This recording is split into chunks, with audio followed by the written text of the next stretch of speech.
teams deserve a little more respect than you've gotten?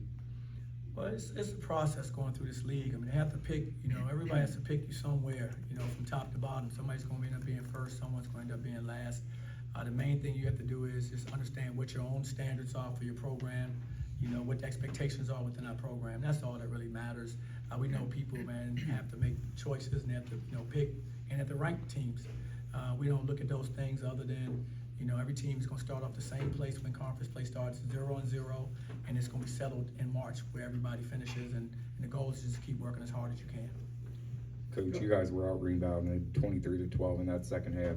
What were the adjustments that you saw from Cincinnati, and were they as physical and aggressive going to the glass as you maybe saw on film? Oh, they are. They're a very physical team, very good offensive rebounding team. We had talked about that prior to the game. We had a lot of respect for how aggressive they are going to the board. So it wasn't as if we were surprised at that. We have to do a better job because they did a great job of they were relentless, kept coming, different guys making plays. And that's who they've been, and watching them on tape, and they do a very good job of it. Coach, you talked earlier about Big 12 and the environment. Does it kind of remind you of the ACC in the mid-'80s when you were playing at Duke? It does. It really does. We had those A teams. Can you imagine the same situation? Everybody had unbelievable talent. Everybody had great coaches. As you know, a lot of Hall of Fame coaches came from that era. And, it reminds me of that. And it also reminds me of the old Big East. Both of those conferences back when I was playing, it's kind of a throwback for me. So I've really enjoyed competing in it because it just reminds me so much of what I had seen, when I was growing up.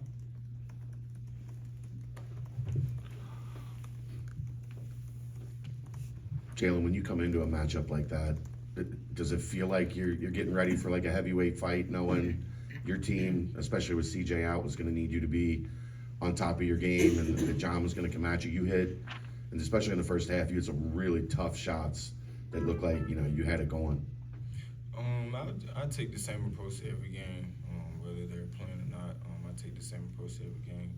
Most definitely knew I was going to have to step up defensively, but it didn't go our way. So. Coach, impression of Dan Skillings as he's kind of coming into his own as a sophomore and trying to be more consistent as a player. You know what? I've watched him, young man, get better and better from last year to this year. You see improvement. That's what you want to see. That's what we kind of grew up with as coaches and players, is watching a natural progression of a player like him.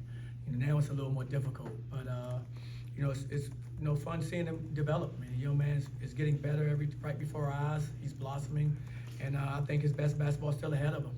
I see a lot of things this young man's going to be able to do as he continues to improve his game. Obviously, he's working. Obviously, they're working with him. The coaching staff is doing a good job because you see the development. And, the young man's having a really good year, and he's only going to continue to get better.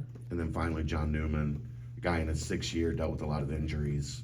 Got to be, as a former player, got to be rewarding to see a guy like that. Yeah, I'm really happy for him. I don't care. When I play against teams, and my players attest to this, I always tell guys we want to play them with all their players out there, because this game, we all one wrong step, one wrong move, and all of a sudden you're out, for a season or out for some games. And so because of that, and I've been injured before with injuries that have kept me out of seasons and part of seasons. So I'm always wanting the guys to get back and be able to play and contribute, because they've worked so hard all their lives in this game. They've worked, they're developing their games, and the one thing they want to do is come out in front of you guys and compete. And for them to be sitting over there injured is tough. So I'm really happy for him that he's able to get out and do something that he loves to do. One more question in the back there. Johnny, this league is going to be, I assume, like this when you view it as a coach, a grind from start to finish. When you look at a game like this, what do you take from, what kind of lessons can you take from it and pass it on to your players?